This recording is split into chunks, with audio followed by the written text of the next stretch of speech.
This podcast is for entertainment purposes only and does not substitute for professional medical advice. Please seek a medical professional or healthcare provider if you're seeking any medical advice, diagnosis, or treatment. Thanks, everyone.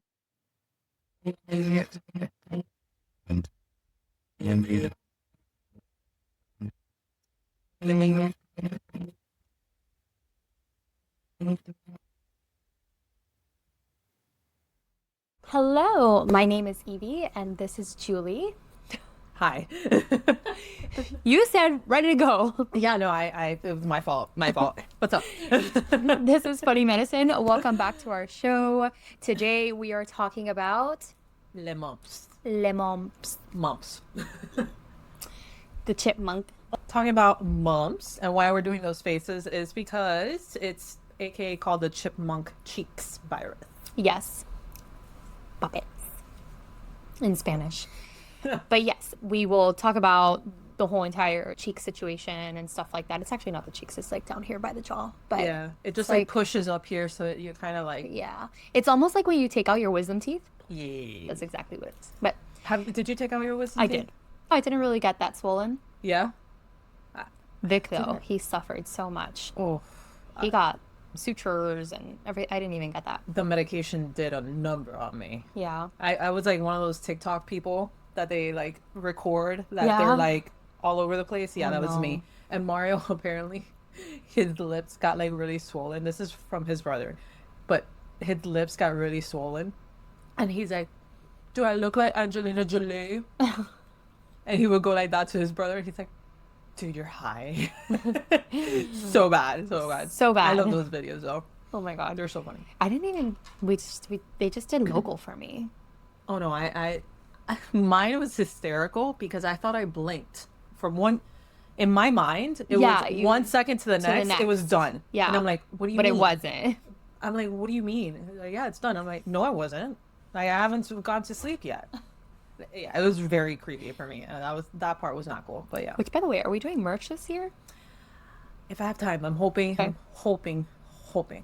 But there's a lot going on. Anyway, check out our last year's merch. I wanted to bring it back this year. Yes, it's so cute. It's like when I still had short hair, right? Wait. Yeah, because I'm with You're the this hoops. one. Yeah. Yeah. Yeah, it's when I still had short hair. But yes, Yeah, now I need it's to so make one with cute. red hair. I know. Oh, just I need kidding. to. I'm gonna hopefully remember. This is a very small production here. Yeah. Everything is. It's a one-man show. So I'm hoping that I have some time in the next week or so to get to work on that situation. Hopefully we do. I loved our Yeah. merch. Yeah. Stay tuned for that. And check anyway, out this one will our be- merch that's I know. actually already on the website. Our flamingo merch, all of that. There's koozies, there's cups, there's wine cups. See it on the next episode. Next episode, I'm gonna have a drink. It's gonna be there. This will be there too. I will bring it back because right now it's not in the shop as I'm recording this, but it will be by the time that you see this. Yeah. So check it all out. The hoodies, I love my hoodies. Like the hoodies are fantastic. I still wear my hoodies. Yeah. I love the hoodie. Like it's one of my favorite pieces of merch. But there's But a the million things. caps, the flamingo caps, are so cute. Super cute. Love them. And regular t-shirts with a crop Yeah, top the crop t-shirts tops too. as well. So Love it. I love it. I love it. Check it Oh, out. we have a little puppy wear too. Yes, there's puppy wear for your pups or kitties, however you prefer. Yeah, It fits whichever one. both. Yeah. Anyway, It's a fat cat, but yeah.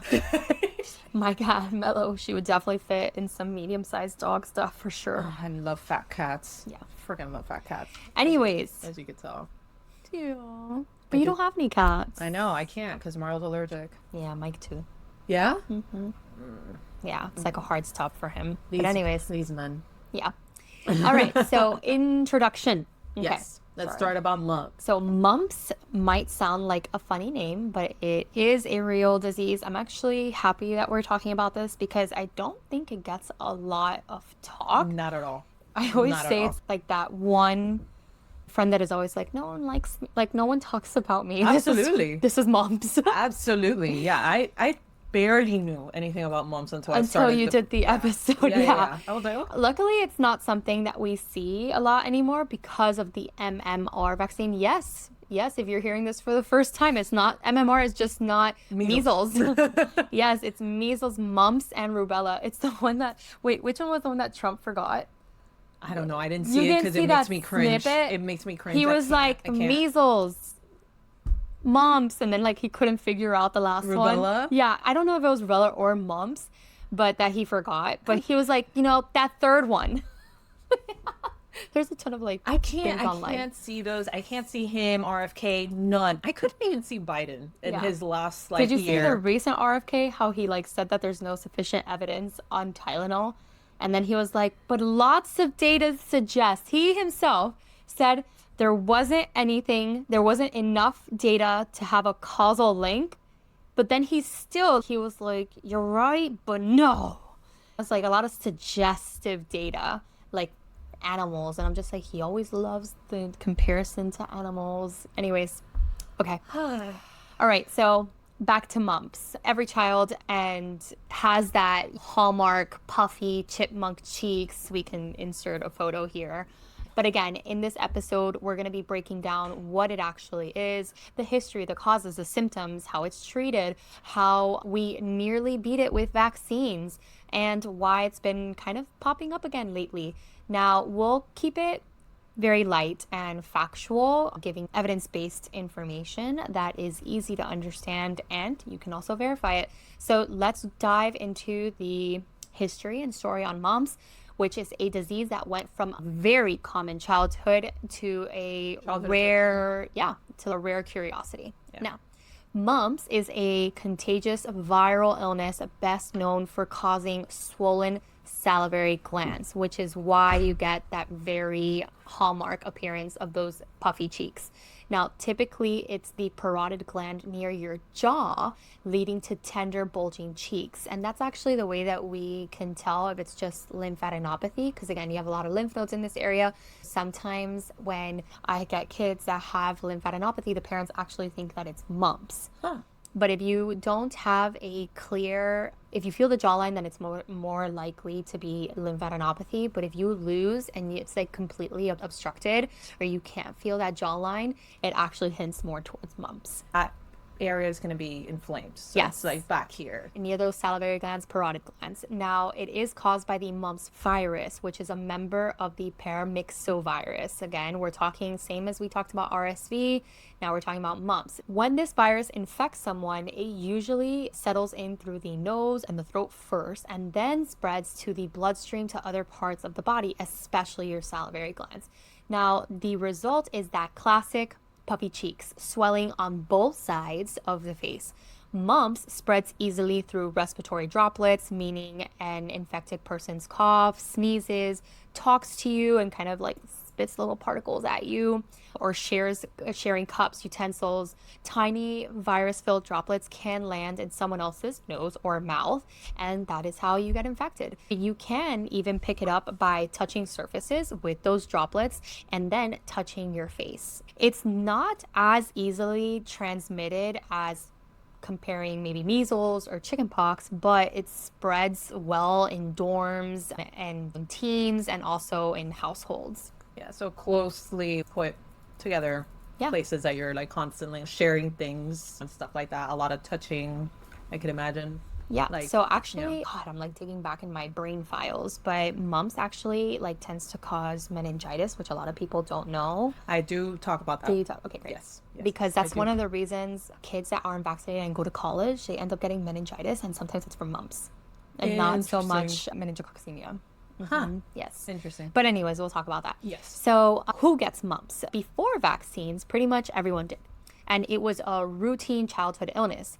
And actually, when there's a couple that can't get pregnant, one of the initial questions from a lot of doctors before was, did you have a mumps infection? And we'll talk about that after. Yeah. It was a routine childhood illness and one of those rite of passage type of infections. And today, thanks to vaccinations, mumps is uncommon, very uncommon in many countries. And the US, personally, I've never had a mumps case, right? But again, outbreaks can still occur in close contact settings. So think again, college dorms, schools, camps, military barracks. So close contact. Unvaccinated people are the highest risk, but even vaccinated individuals can occasionally get mumps. Now, the good news is that if you've had 2 doses of the vaccine any case of mumps you do get is likely to be a mild or with fewer complications.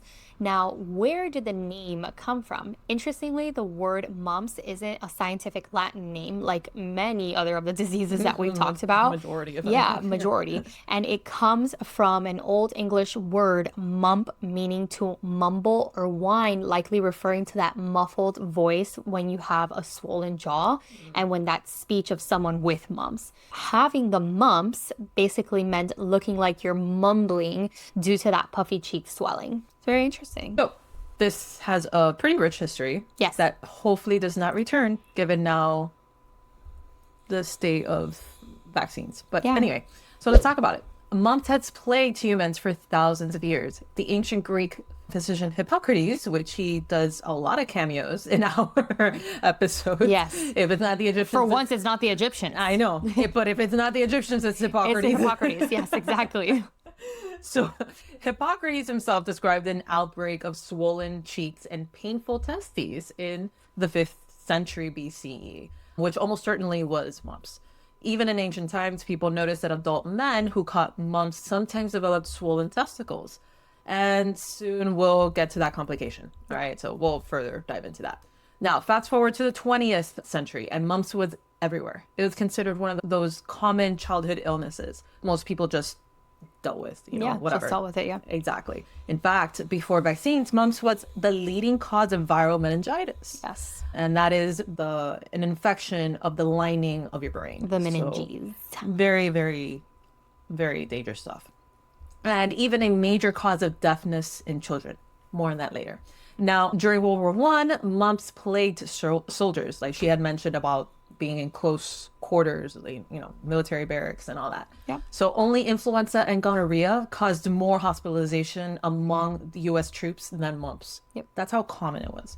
So imagine barracks of young recruits with chipmunk cheeks. Not exactly ideal for war. Yep. So the mumps virus itself was identified in 1934 by researchers Claude Johnson and Ernest Goodpasture, who proved that saliva from mumps patients could transmit the disease to monkeys. This showed mumps was caused by a filtrable agent, what we now know as a virus. Okay, but back then, 1930s, Yeah, you really didn't know. Exactly. You just knew what we knew it, now. Exactly. Just imagine what we will know. Yeah, 100 years later. Yeah, I know, it's crazy. If it's been like this, This is almost 100 years ago. Yeah. 90-ish years ago. Anyway, once the virus was pinned down, the stage was set for vaccine development. The breakthrough came in 1960s thanks to Dr. Maurice Hilleman, a legendary vaccine researcher. In 1963, when Hilleman's young daughter Gerald Lynn fell ill with the mumps, he saw an opportunity. He took a swab for the back of her throat to isolate the virus. And over the next few years, he weakened, or aka attenuated, that virus in the lab. By 1967, the first mumps vaccine, which was using the Gerald Lynn strain of the virus named after Hilleman's daughter, was licensed in the US.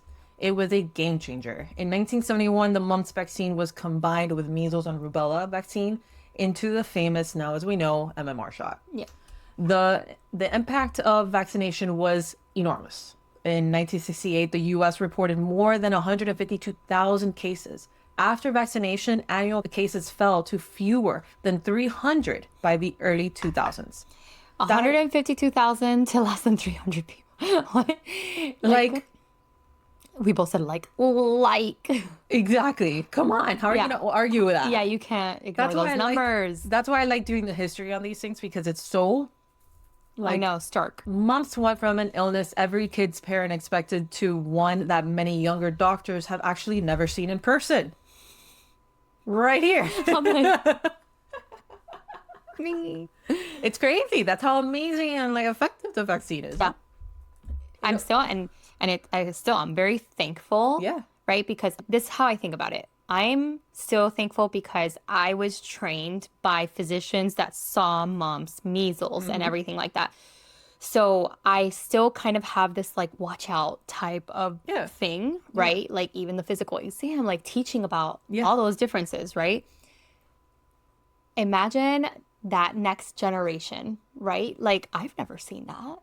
You and me, we're here both seeing it live together. You're both Yeah, exactly. So, and obviously, like, again, a lot of the older physicians, like, they teach us like all of these things, right? And these symptoms and what to watch out for, which we're going to talk about other complications, not just the swollen salivary glands, but more of the complications like the meningitis. We're going to talk about like the orchitis, like all these other things, right? Yeah. The tussies. Yes. But again, that next generation is being taught by people that didn't see that. And in a way, it's a blessing because it shows how much medicine has advanced. But now we're starting to go backwards. Yep. I mean, there may be, like, I need to kind of like it's weird. I have to have like this realization that there might be a day that there's going to be a student that presents a case and then I'm going to be like, holy shit, I think this is this. And they're going to be like, what? Yeah. And I'm going to be like, yeah. And you're both going to freak out together. Yeah, we're both going to freak out together. Exactly. But yes, I am one of those younger generations that I've never seen it before. So yeah, but given today's trends, we still test it. Don't get me wrong. I don't want people to think that you have to, because again, like today's history trends, has a tendency of repeating itself. and people don't want to vaccinate now. So it's again, just because we're vaccinated doesn't mean that we can't get it, right? So, however, again, herd immunity, vaccines, like all of those stuffs really has decreased that number. Yeah. Like we just said. By and so yeah. I can't imagine that moment. I know. What? I had that in my residency with measles. Really? Yes, we had a child and he had the cough, coryza, conjunctivitis, and everything, like this severe rash. Ended up being something else. It ended up being like a dress syndrome. We haven't talked about, which is something interesting. It's a drug reaction. Okay. But we consulted infectious disease because they were having like all these symptoms, like high fevers, everything. And I remember our amazing infectious disease doctor saying, oh my God, I actually agree with you guys. I think this might be measles and whatever. Any other infectious disease doctor, he's like, we need to test to see. And thankfully the kids didn't have that, but I remember having that moment with him and we were all like, oh my God. Like a once in a blue moon moment where like this generation of physicians sees something that we hadn't seen for a long time. Yeah. Damn. And it may just happen with you because peds, lower vaccination rates. This is a very, Yeah. Oh, man. Yeah, anyways, okay, back to that. It also virtually eliminated mumps-related deafness and other serious complications in kids because obviously if you eliminated it, then you eliminate all the other complications that could come with it. But in short, the vaccine turned mumps from a near universal childhood ordeal into a rarity. So yeah, it's incredible like how stark of a drop from that. So. Now, as mentioned, mumps is caused by the mumps virus. So technically a paramyxovirus known as a rubella-virus. No, that's like rubella. Rubella-virus. So that just like rolls off the tongue. Rubella-virus. Yeah. Did you see? Well, you probably didn't get like notifications, but the AAP, their conference, it's like, what's one word that you think of as a pediatrician that just like rolls off the tongue and sounds expensive? And people like said like really funny things. Oh man, that's and great. This would have been rubella-virus to me. Yeah. Oh yeah, for sure. It sounds like a perfume. Yeah, some people said some really funny words. Rubella. Yeah, rubella-virus. Paramyxovirus. But anyways, okay, so technically it is a paramyxovirus, also known as rubella-virus. Now, it is a single-stranded RNA virus, for those of you that care. Yeah. Well, people care about RNA viruses now and everything. Listen, I have a newfound respect. We've talked about this, that virology class that I took. So it's a single-stranded RNA virus with a cozy... Is that really cozy? Or is that just like something funny? Okay. It's like a cozy I was like, I don't remember a cozy scientific thing. No, I just think of it like a little cozy. Yeah, like a little wrap. Yeah, it's like a little burrito. Yeah, a little cozy lipid burrito. An envelope. Just kidding, it's a lipid envelope. Now, this, fortunately, is not very hardy outside the body. Mumps virus is an enveloped virus. Standard infection control measures and routine surface cleaning up do help reduce the spread. And again, it's because of that envelope. Now, While it's alive and well in a human host, it does spread easily. You can catch mumps the same way you can catch a cold or a flu, respiratory droplets. If a person with mumps coughs or sneezes and they launch that tiny virus into your direction and it lands on others nearby or on the surface, that's when you're at risk. Breathing in those droplets or touching your nose, your mouth after contact with a contaminated surface or person can infect you. And listen, you touch your face more often than you think. Yes, we talked about that in our recent RSV episode. It's crazy how much you touch your face. Yeah. You don't notice how much you do, but just for the next 30 minutes of you hearing or watching this, keep a mental note of like how much you do it. Yeah, and you're going to be like, I need to stop. Yep. Now, sharing drinks, kissing, or living in close quarters with someone is also going to put you at risk, especially if that person has mumps. It's just another way to share the virus. One tricky thing is that people with mumps are contagious before they realize they have it. Mumps has an incubation period of about 2 weeks, 16 to 18 days on average. I remember what I was doing 2 weeks ago. Yeah. From exposures to symptoms.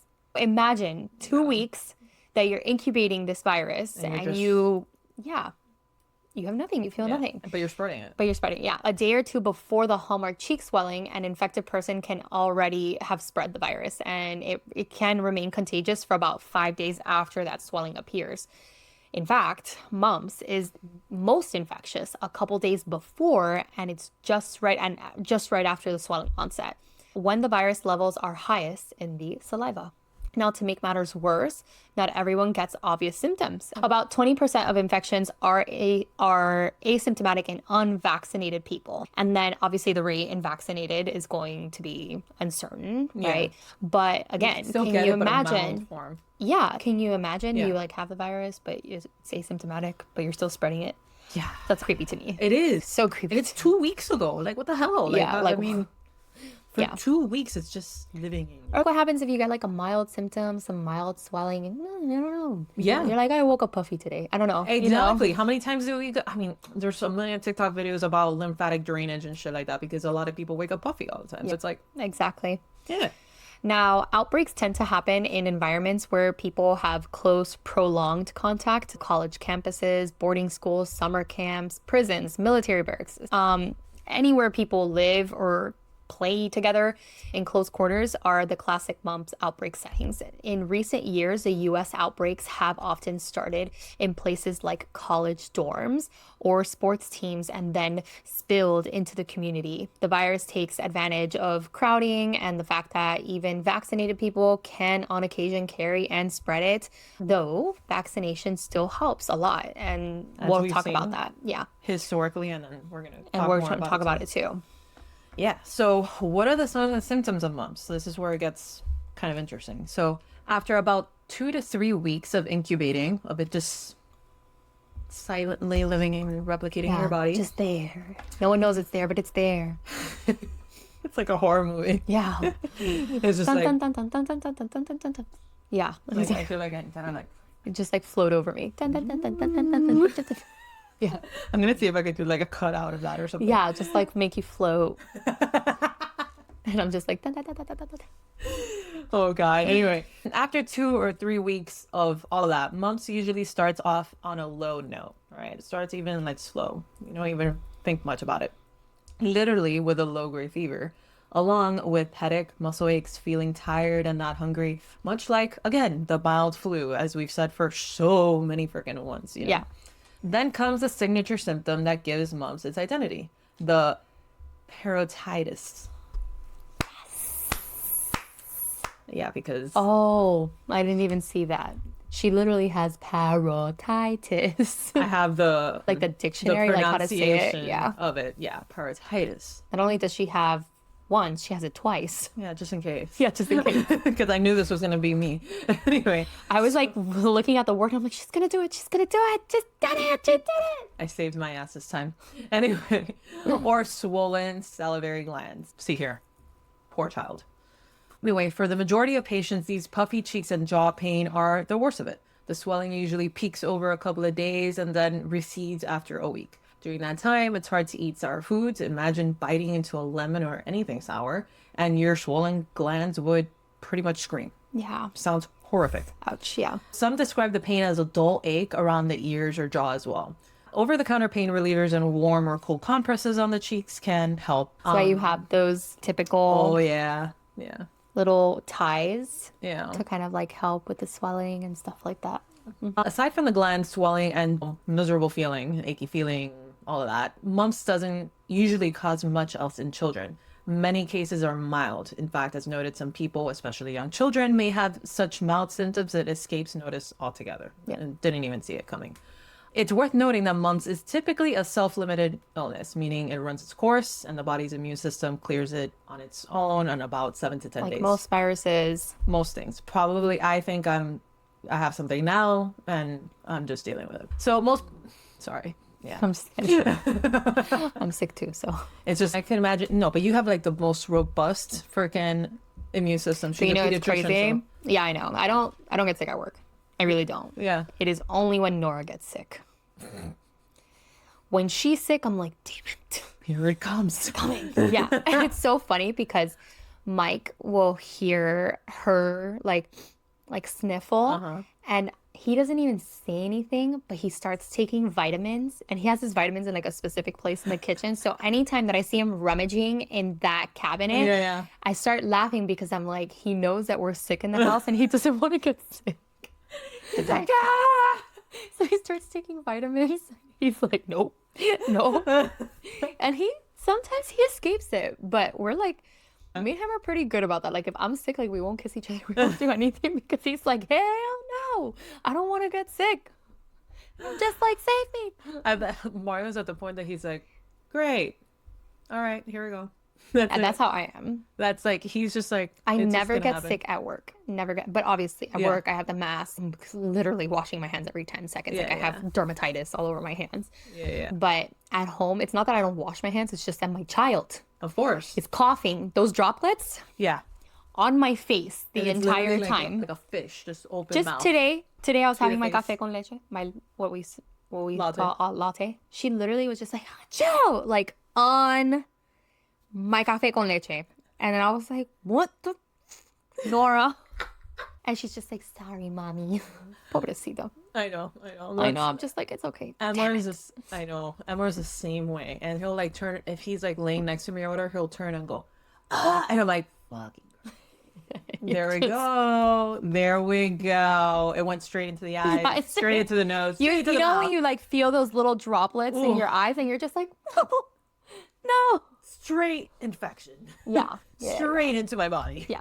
Same. Anyway, all right. If you have a toddler, if you're a parent, the average person with mumps feels back to normal in a week or two. However, mumps can occasionally do more than just make somebody look like a chipmunk for a week. It can cause some troublesome complications, especially in teens and adults. So let's talk about that. Yeah. While mumps in young children is often mild, in adolescents and adults, the virus can sometimes spread its misery to areas beyond the salivary glands. Now, here are some notable complications of mumps that we mentioned a little bit, but we're going to go into more detailed. Orchitis. This is a painful inflammation of the testicles in males, usually post-puberty, and is common. It actually is common though, because anytime that I had a patient with orchitis, it was always like routine to check the mumps and all that stuff. Other things along with it, but yes, we do check. So there are other viruses that would cause it. Yeah, other infections too, chlamydia, gonorrhea, like all those things can cause that. Yeah, and also just other viral situations. Yeah. Right. Now, usually among unvaccinated, about 30% are affected versus about 6% if vaccinated. Up to half of those with orchitis, so 50%, develop testicular atrophy. Atrophy means, what is the definition for atrophy? Because I just say atrophy all the time and now I can't Atrophy is, explain like, what it is. not It's just good. like, It's like no, when you lose atrophy. mass. As a verb, atrophy means of body tissue or an organ. Waste away. Waste away. So you're losing that like volume, mass, tissue, whatever it is. It starts atrophying. Now, evidence, we're all just like this. As two people with no balls. Just like, No, but I say that like for like muscle, like atrophy, like muscle exactly. wasting. We were going from bigger to smaller. Exactly. Yeah. Exactly. Now, evidence. stop it. I don't want to buy anything Michaels. I Take love already Michaels. enough. Exactly. It takes enough. I love of my- Hobby Lobby better. Yeah, Hobby Lobby's great too. I know. With both of them. I go in there and I'm like, I think fuck. Michaels, like, ever since the age of Amazon, it's just like the other day I went to go to make a bow for Nora for Halloween. Yeah. And I was like, let's just make it ourselves. It'd be like a cute project to do with her. And then there were no bows. No, that's the problem I have There were with no Michaels. ribbon. They're always out of stock of There's always everything. out of stock of everything. And then when they do have it, their online selection is way better than their in-person collection. But it's like, honey, if I'm gonna order it online, I'm gonna do it through Amazon. So like, I stuff really it want all- a cricket. a cricket. I don't know why. No, not like a cricket. No, like no, the I know, actual I know. machine. No, Yeah. no. The last thing you need is an actual living cricket. No, I would never. I would never. Did you see that they live in Christmas trees? I didn't know that. That's like a Oh, common thing. cicadas. too. Yes. Me muero. Me muero. Last year, Mario's. No, I don't want to. Don't even No, tell me no, this. nothing happened with a cicada. Oh, It okay, did it, okay. but she like texted the family group thing of like, hey, for those of you guys that are like actually buying a real Christmas tree, like we typically do. 'Cause Yeah, I don't we have do this- too. Yeah, they're like, there's been a warning out there. Remember, she's a lawyer for Miami-Dade County people, Oh, yeah, et cetera, yeah. or whatever. So she gets like all these Miami-Dade County like things. Issuance, yeah. And then she's like, there's been a warning that there may be cicadas in your like Christmas trees, yeah. trees. And I'm like, cicadas? That's a biblical fucking thing. Like praying Like, mantises, grasshoppers. okay, but praying mantises are super freaking cool, bro. Julia, They're so cool. get the fuck out of here. They're so cool. I used to have them in San Antonio. I've never seen one here. What? In And you San talk Antonio, about there's- you're over here talking about praying mantises? Because they eat spiders and they decapitate them. They're like this. They're like, Oh, well, no quiero. and I'm like, you guys are my friends. I don't want any of that. No, I don't want any of that. I'm I don't want any bugs. I don't want any bugs. If I had to pick, I'd rather a praying mantis. No. They go. I'd rather nothing in my Christmas trees. Thank you. Yeah. Okay, so back to this. Atrophy. Now, How did we do that? I don't know. Sometimes I truly don't understand How did we go get from from there. atrophy- I know I mentioned the TikTok video. But we went from atrophy balls going through atrophy to Christmas trees and cicadas. I don't know. How did we do that? I don't know. Now, anyways, back to the atrophy. Evidence, this is where one of the common things that we talk about in mumps is up to half of those with orchitis do develop testicular atrophy, which is why there's always a concern, or they still take a history if you had a mumps infection when you were younger, when infertility is being questioned. Now, again, there is limited evidence on permanent infertility, but there can be temporary subfertility that can happen if you've had mumps or orchitis. Now, the orchitis typically can cause the testicles to swell and hurt a lot, starting at about 4 to 8 days after the parotid swelling begins. And it can be quite alarming, right? Because I would be alarmed too if all of a sudden you wake up and you're like, what the fuck? And they hurt? what, like, imagine being a college-age guy. That's what I'm bagging saying. it. Oh my That's God, no, I'm not going to say that. That's what I'm saying. Imagine. They would freak out. Well, no, any testicular swelling should be investigated. Yeah. Right? The fuck is happening? Yeah, I mean, definitely no. If there was I can imagine like a young guy like being like, oh my God, what the hell's going on with me, right? Or can you imagine like you have mumps and you've been diagnosed with mumps and then you get like testicular swelling? It's like you already know. It's like, oh no, this is happening. Anyways. Horrible. Okay, thankfully, despite old fears, orchitis from mumps rarely causes permanent infertility, though it can cause a drop in sperm count or fertility in about 1 in 10 to 1 in 5 of affected men. In other words, it is an unpleasant experience and can cause testicular atrophy in about half of those who get it. But complete infertility is uncommon and virtually unheard of if mumps occurs before puberty. Now, still, this was one of the classic complications that made mumps more dreaded in adult men. Now, oophoritis, oh, here we go. Oophoritis and mastitis, which are the analogs to orchitis in males, in females who have reached puberty can also have this inflammation in their ovaries and inflammation in their breast tissue as well. These occur less frequently, only a few % of adult women with mumps. Now, it can happen. They can cause lower abdominal pain or breast pain and generally resolves without affecting their fertility. Most women with mumps do not have gynecological issues. However, it's good to know it can happen. Now, this is the one that there's actually been documents of like recent documentation of viral meningitis in colleges because of mumps. Yes. This is scary stuff. Yeah. Alrighty. Now, mumps was once the leading cause of aseptic meningitis, which is usually a mild viral meningitis in children. This is when the virus affects the lining of the brain, the meninges, and can cause symptoms like headache, stiff neck, really high fevers. It sounds scary, and it is. If you've seen like viral meningitis, you're like, oh my God, what the hell is happening to this person? But mumps meningitis is typically self-limiting. Most patients recover fully without any long-term problems. But it occurs in perhaps maybe 1 to 10% of mumps cases. Pre-vaccine, it was a common complication across males and females. And in the pre-vaccine era, up to 15% of patients had some evidence of a central nervous system involvement but severe encephalitis, which is brain inflammation, not the lining, brain inflammation, was rarer. The next step that we talk about is encephalitis. In very rare instances, mumps can cause encephalitis and inflammation of the brain itself. It is potentially life-threatening and can lead to seizures or neurological damage. Fortunately, mumps encephalitis is really uncommon, and estimated around 1 in 6,000 cases historically, far less today. Most patients recover, especially with modern supportive care, and permanent paralysis or other severe outcomes are rare. Still, before vaccines, mumps encephalitis did account for a few deaths or lasting disabilities, which vaccines have largely prevented. Like we say in most vaccines, it is to prevent severe disease like this. Hearing loss. Mumps can sometimes damage the inner ear, leading to permanent sensorineural hearing loss. In fact, mumps used to be a leading cause of acquired deafness in children. Typically, it's one ear and onset is sudden during the illness. The good news is that hearing usually returns to normal after recovery in most cases. Permanent deafness from mumps was rare, roughly about 1 in 20,000 cases, but it did happen. Another tragedy which is mostly averted by vaccinations.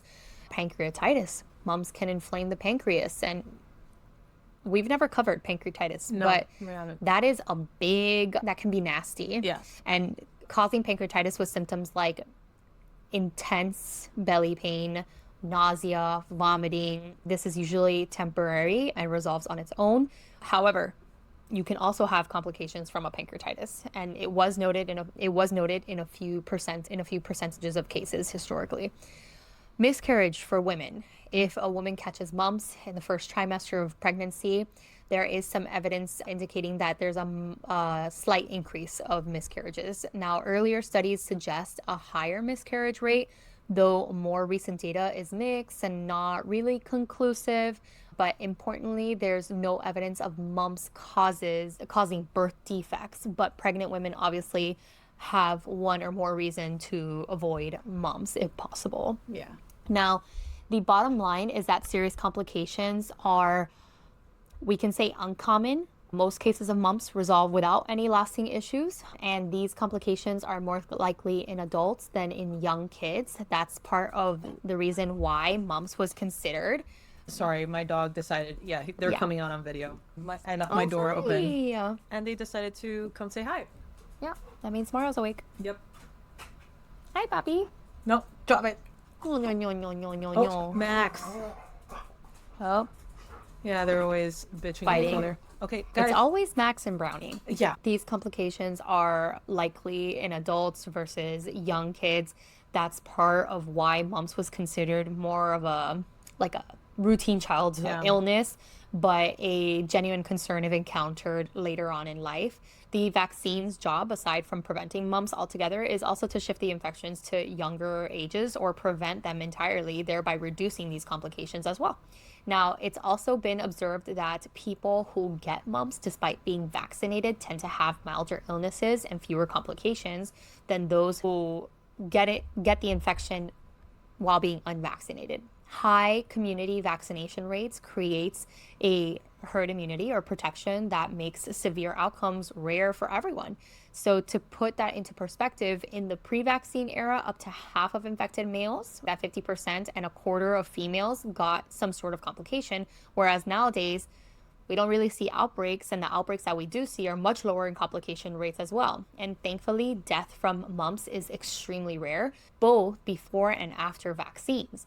Most doctors have never seen a fatal mumps case, and it can happen with that complication of encephalitis or another severe complication. But again, it's still very rare.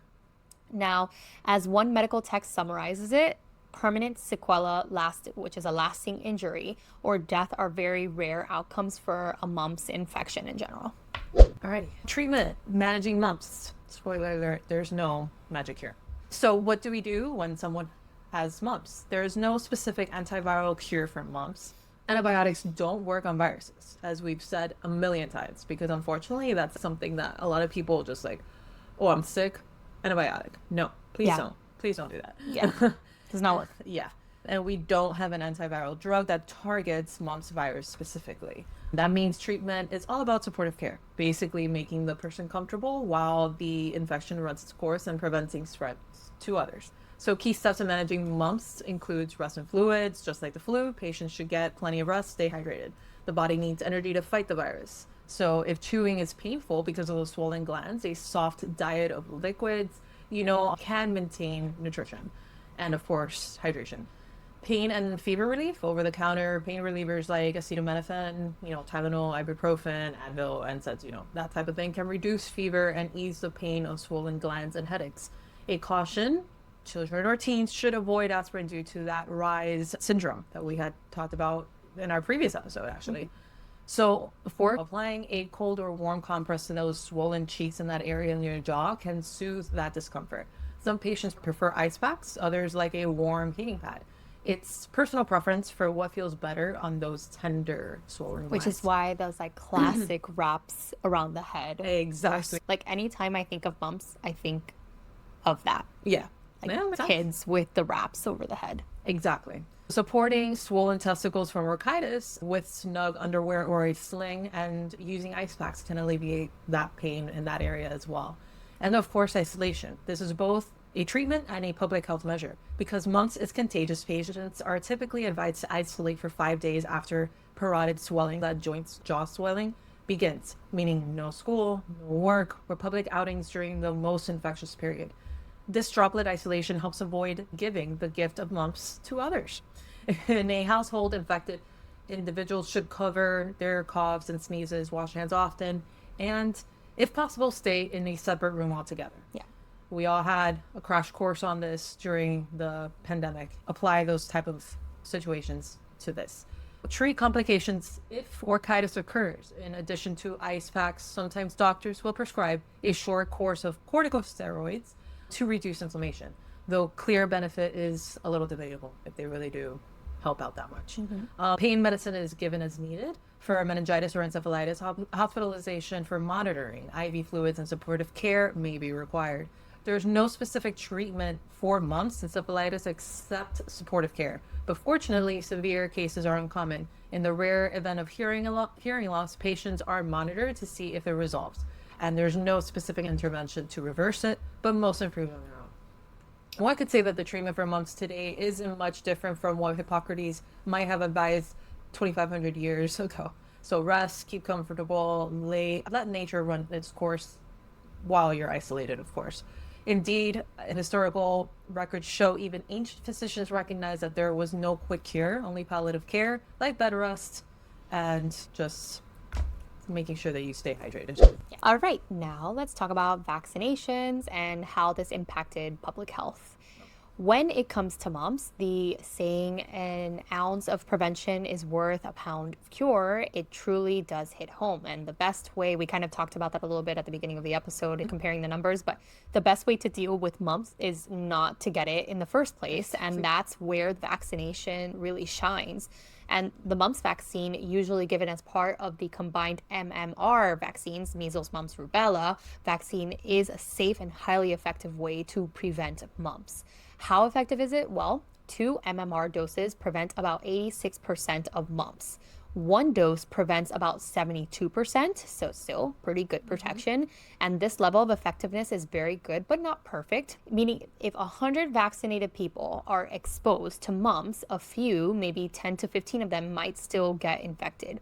The reasons can vary. Some people's immune systems just don't respond robustly to the vaccine. You can see that to any vaccine. And the vaccine strain may be a little bit less effective against certain types of wild mumps strains. Also, immunity can wane over time. Evidence suggests protection might decrease as you get 10 plus years out from your last dose. That is why sometimes titers are checked, especially if you're in a healthcare field. Or if you're traveling too. Or if you're traveling, exactly. It's one of the reasons why sometimes you see mumps outbreaks in colleges, because again, you're 10 years out of that vaccination. Yes, exactly. Students or young adults who were fully vaccinated as children, their immunity tends to wane over time, and it's still, again, mumps still exist, so they can get an infection. It's that close contact that is very infectious at that time. That's why they talk about all these cases of like college dorms of causing mumps meningitis. However, even when vaccinated, people do still get mumps. Their illnesses just tend to be way milder. High vaccination coverage also helps contain the outbreaks. If most people are immune, cases are far less fewer and opportunities to spread. So if cases are down, then complications are down too. This herd immunity effect is crucial for protecting those who haven't been vaccinated. Let's say babies or people with certain immune conditions, or maybe even an elderly person. Again, that immunity has waned over time. And again, they can also get this illness as well. Now, vaccination schedule in the US and many countries, the MMR vaccine is given in 2 doses. And the first is given between 12 to 15 months. We're talking about the US here. And the second dose is between 4 to 6 years or before they enter kindergarten. After these 2 shots, a person is considered fully vaccinated against mumps and measles and rubella if you do the MMR. There's also an MMR-V, which is that MMR plus varicella for chickenpox combination. That's used in some places. The MMR-V, yeah. And typically, proof of 2 doses of MMR is required for school entry and college in the US, which has kept mumps at bay. But again, you can lose that immunity over time. Because of the uptick in outbreaks among vaccinated young adults, health authorities have considered whether a 3rd dose of MMR might be helpful in outbreak settings. In fact, during some outbreaks, for example, the university campuses, officials have given a 3rd MMR dose to people at risk. And even then, titers, if your titers are low, they might want to revaccinate you. And this is common for many vaccines. It's not just these. Now, the CDC does recommend that 3rd vaccine in certain outbreak situations. Those with 2 doses get an extra dose to help kind of like calm the outbreak. Studies show that a 3rd dose can further reduce the risk of catching mumps in that setting. However, a routine dose for everyone is currently not on the immunization schedule, and it's reserved for special circumstances. Again, it's really important to address that the infamous bit of misinformation. The MMR vaccine does not cause autism, which is one of the reasons why a lot of people don't receive this vaccination. See our episodes of Autism 1 and 2 and Measles 1 and 2, where we dive into that. Deep. Hence why both of those, both autism and measles, we made 2 episodes to cover each. Because we dove deep into that misinformation. Why was that study done? Where did that misinformation come from? Why is it misinformation? Why it's BS? So check that out. It's a lot in there that will hopefully educate somebody that's a little confused or like listening to all this misinformation and learn something new. Exactly. Just doesn't know what is what, you know?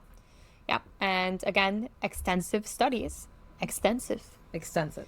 And reviews by institutions like the CDC, before this administration, the NIH, and countless researchers have found no credible link between the MMR vaccine and autism. The single discredited study from 1998 that suggested a connection was based on a fraudulent data and was retracted. Did you see that he's on another? I messaged you on it. Oh, you did? I saw it on your thing. I saw it Yes, on, I on your reposted it. story. And I'm like, you gotta be kidding me. Yes. This guy has the balls. I mean, it's the perfect climate for him. But how embarrassing is that those people have someone that literally got their license taken away and they're still like, you can come on our team. Like, you're crazy. You're crazy. Yeah. I don't know. It's again, it's all about the misinformation and who has the best views, you know, like who can have that engagement. Obviously, think about this. I shared that story. I gave that more popularity. Yeah, but like, It's all tactic, right? I know. For sure. The reason they have that guy on there For sure. is to get more. Yep. Now, unfortunately, that myth has caused a lot of anxiety for parents. Rest assured, we keep saying it. The mumps vaccine has a great safety profile. It's even been studied outside of the country. Yes.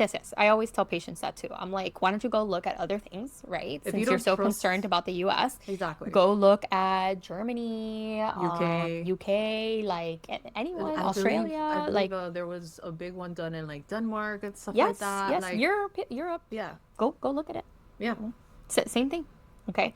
Now, the most common side effects are just, again, a sore arm, maybe a low-grade fever, which is super common. You can have a rash, okay? But very rarely is there a temporary swelling of maybe sometimes the glands, okay? Rare. Now, serious side effects are exceedingly rare. Yeah.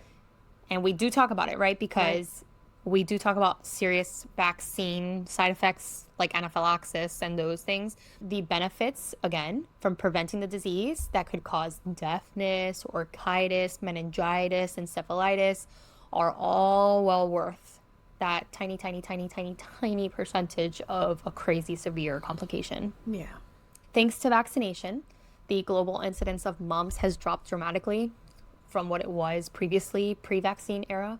Mumps still exists worldwide. We've talked about it. But many countries include mumps in their routine immunizations. Mumps continues to circulate worldwide in countries who have high vaccine coverage, have far lower rates than those without routine mumps vaccination.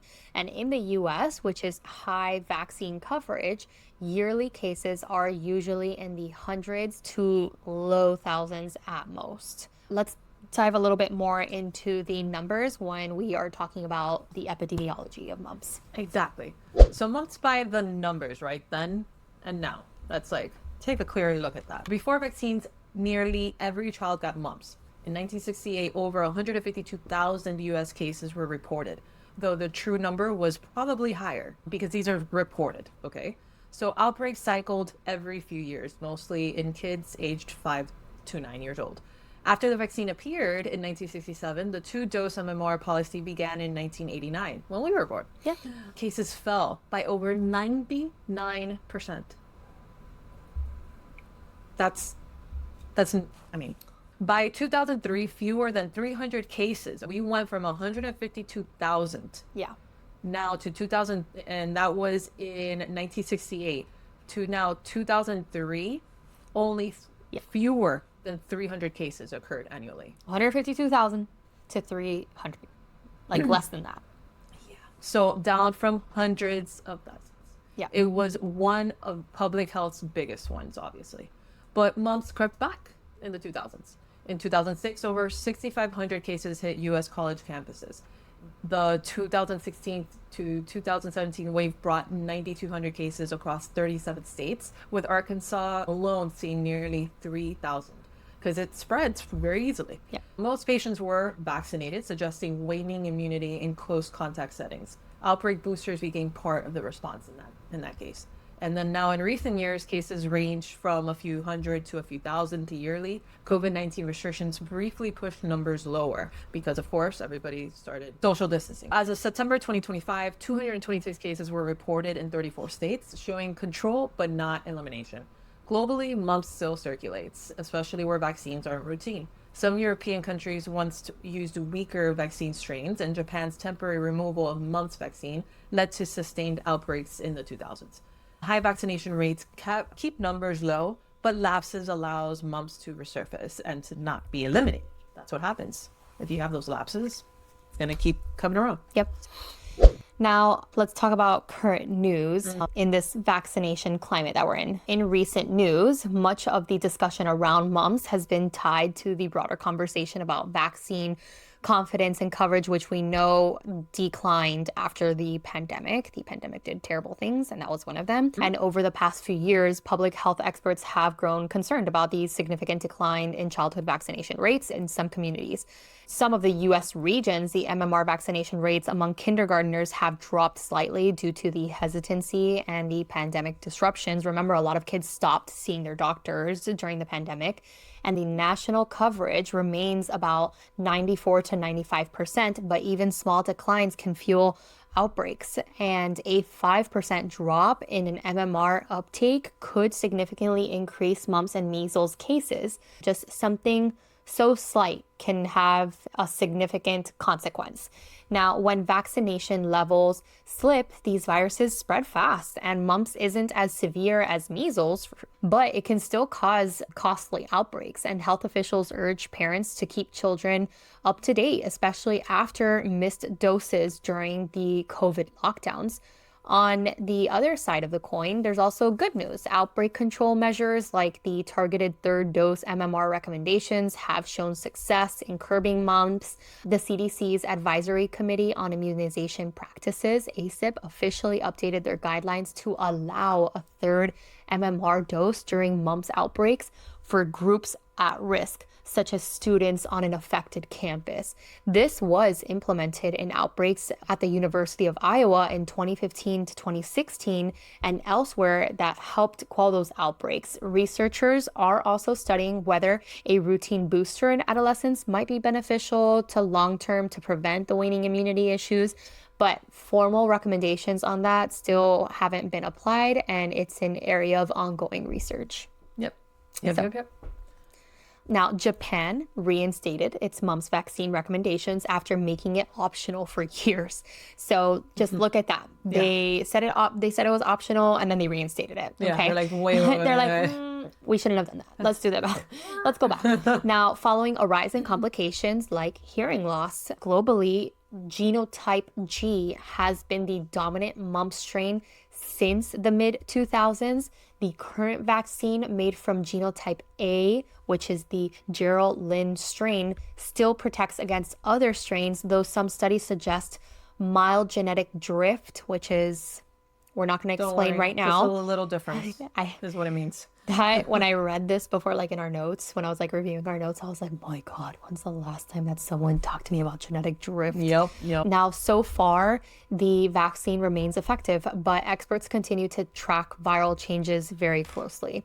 And of course, the entire discussion of routine childhood vaccines has been influenced by the COVID-19 pandemic. There's been talk about pandemic paradox, where COVID heightened awareness of vaccines, but also fueled the anti-vaccine sentiments in certain groups. Big time. So it was like a double-edged sword. Yeah. It just did so much bad to so many things. Yeah. So many things.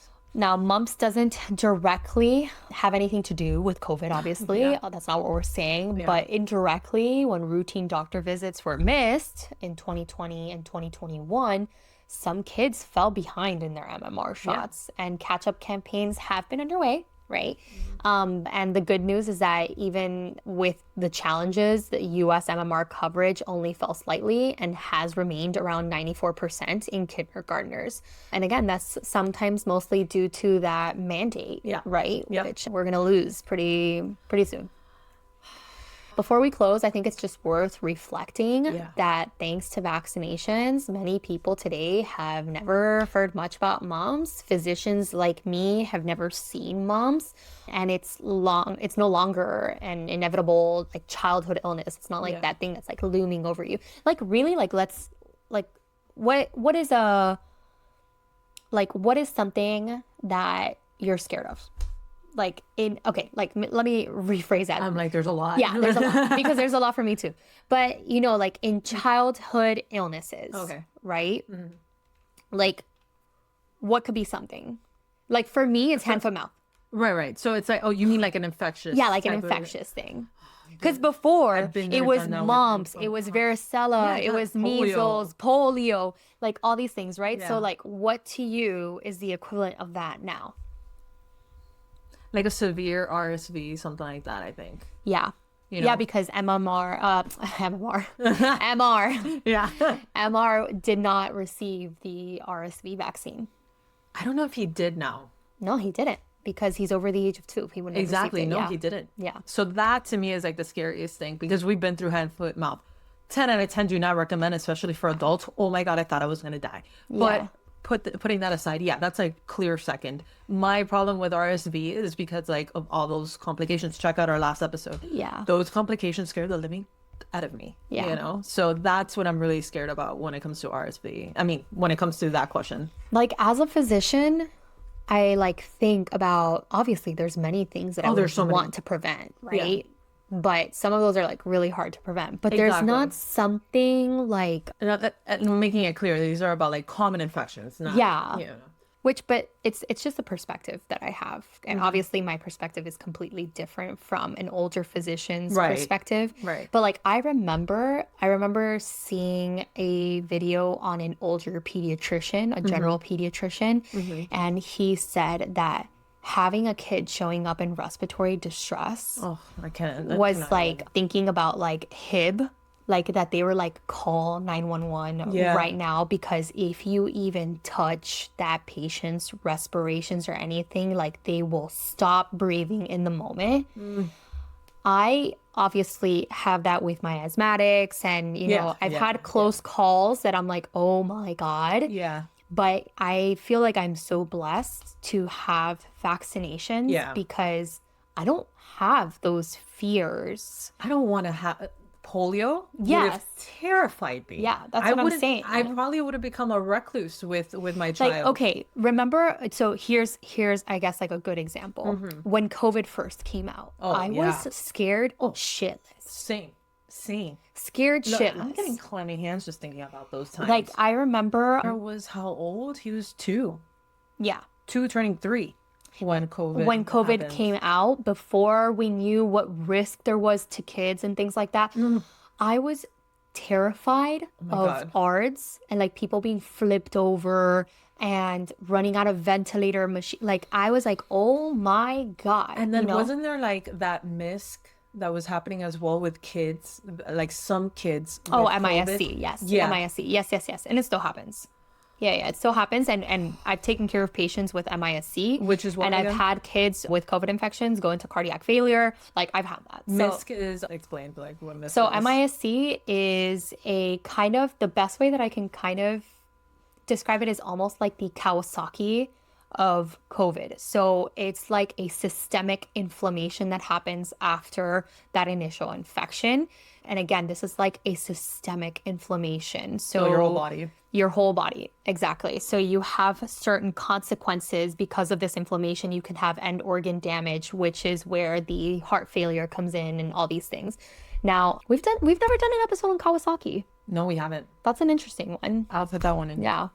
Yeah, I forgot that we've never done that, which is kind of weird. We've done so many good ones, and Kawasaki would be a good one. It definitely. But yes, so yeah, like all these things, I'm just so thankful. The reason why I say that is because I'm so thankful that I don't have that fear. Like even like I have other like my own attendings telling me that when they did their residency, every general pediatrician was doing spinal taps because of meningitis and all these things. Like, You see, that's what scares me. we don't have that now, you know? Exactly. I did spinal taps like in the NICU and stuff like that, but in my ED rotation, maybe one, and that was not. It was like kids coming in all the time with like these meningitises that like now we don't see that anymore. So obviously, yes, as a physician, like I'm scared of a lot of things. Don't get me wrong. Like I'm like thinking of the worst every single time. Exactly. But I'm so thankful That you're not having to that think I'm of, not like, having to polio. think of polio. Exactly. Yeah. Or fucking iron lungs and stuff like that. Like, come on, man. yeah, or like varicella pneumonias and like all these the encephalitises that you can get That's from what measles. terrifies me. Like those, when it affects the brain like that, terrified. Terrified. Like I am hard stop, hard terror right there. Like absolutely not. But yeah, so get your shots, guys. Get your shots. Again, it's not like one of those illnesses that we see anymore. And again, Thanks to the shots. Thanks to the shots. And again, I'm not trying to say, because again, like we said, it's not as severe as measles and varicella. But again, it doesn't, if I could protect, right? Yeah, 100%. Then I would do it. Why would I want to see my kid sick? Exactly. That's my Exactly. thing. He gets a common cold, and I hate seeing him like that. Yeah. If I could protect him against something else that's going to make him feel miserable, I'm going to do it. Yeah, exactly. Anyway, yeah, thank you That was guys our for episode. joining in. If you guys have met someone that has had mumps or know someone that has had mumps, any experience with mumps, let us know. I'm very curious. I'm very, very curious. My mom used to tell me, like, my mom has told me stories like when she had mumps. She did? Yeah, she said she like said it was very, Like tender, it I'm sure. hurt her Yeah. a lot. Like, yeah. Interesting. I gotta ask my mother. She probably did too. I mean, since it was common back then in those days. I know. I'm just so thankful for medicine. I know I'm not trying to be cheesy at all. It's Yeah. just so crazy, like when you really think of Yeah. back then versus now and how much we've advanced. That's And, why like, I love doing the history how- bits. Yeah. It makes such a good difference of like then versus now. It's like In every everything, context, yeah. right? Like not just for like vaccines and stuff like that, just everything. it shows our advancement and how medicine just continually keeps advancing. We're here every Tuesday, so subscribe, comment, do all those things. Follow us on all forms of social media, Funny Medicine Podcast. On pretty much every form of social media, we're there. She's Dr.GPeats, and I am Julz_Kaz on all forms of social media as well. And yeah, like I said, we'll see you on Tuesdays. Check us out on YouTube or anywhere that you to listen to your podcasts. All right. Bye.